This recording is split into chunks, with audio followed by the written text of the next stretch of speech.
قرآن میں یہ ہے کہ ونہا نفس عن الہوا، یعنی پیراڈائز کس کو ملے گی؟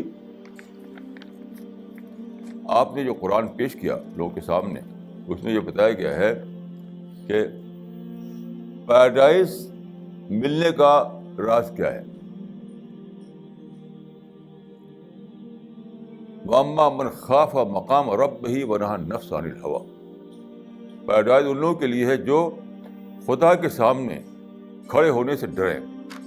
وَأَمَّا مَنْ خَافَ مَقَامَ رَبِّهِ، کہ ایک دن انہیں خدا کے سامنے کھڑا ہونا ہے، ایک دن انہیں خدا کے سامنے جواب دینا ہے، ایک دن خدا کے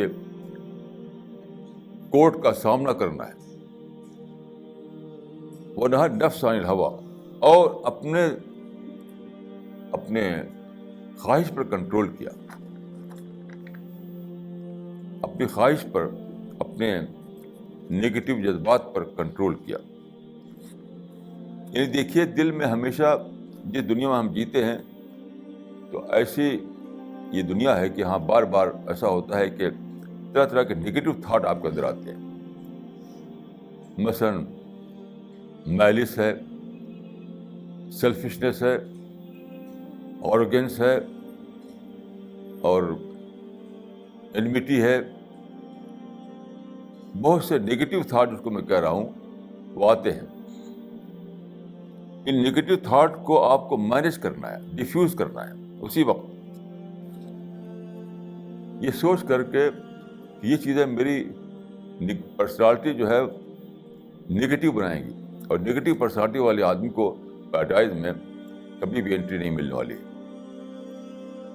تو جب آپ کا ٹارگٹ پیراڈائز ہوگا تو آپ کو لگے گا کہ اگر میں نگیٹو تھاٹ میں جیوں گا تو پھر مجھے پیراڈائز کا ٹکٹ ہی نہیں ملے گا، پھر تو مجھے ہیل میں جانا ہے.